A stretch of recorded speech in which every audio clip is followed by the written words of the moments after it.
Good day everyone, I'm Jasper Dalot from BSBA MM3D, studied at San Mateo Municipal College. Today, I'll talk about the role of social media in corporate communication. Digital age companies no longer depend on traditional media like newspapers or TV. Platforms such as Facebook, Instagram, Twitter, LinkedIn, and TikTok have become essential for businesses to engage with their audience. What is corporate communication? Corporate communication involves how companies share information internally with employees and externally with the public and stakeholders. The goal is to maintain a strong brand image and ensure clear, consistent messaging. Social media has become one of the main tools to achieve these things to its speed and wide reach. Importance of social media in corporate communication.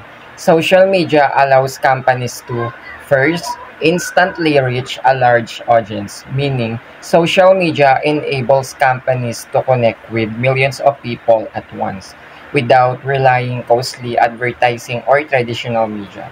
Second one is share updates in real time because can immediately post and deliver important information such as product launches, company news, or event announcements, ensuring stakeholders stay informed without delay.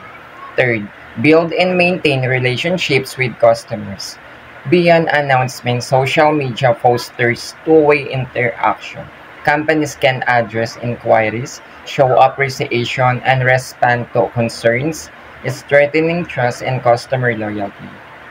Fourth, respond quickly to issues or feedback. Quick responses to customers' concerns demonstrate care, protect the company's reputation, and help prevent minor problems from escalating.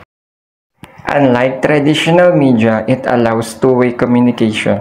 A good example is when customers raise concerns on a company's Facebook page, and promptly, this builds trust and shows accountability. Real-life examples, Shopee and Lazada promote their sales like 8 and 8 through live streams and ads. SM Supermalls informs the public about mall events and announcements. AirAsia uses Twitter to update flight into unreal time. These companies use social media not only for advertising, but to strengthen their brand identity. Social media during crisis. During crisis, social media plays a vital role in managing public communication. For example is, Pacific uses Facebook to address flight delays or cancellations, offering apologies and solutions. This fast direct communication helps prevent confusion and protects their reputation. Why this matters to students? As a students and future professionals, this topic matters. Social media isn't just for fun. It's a communication tool for business one day. We might manage or contribute to our company's image online. It's important to post responsibly and communicate professionally. Conclusion. To sum up, social media is now a major part of corporate communication. It allows companies to inform, engage, and respond effectively. Used well, it strengthens reputation and trust. Let's always remember, every post is a message and every message builds a brand.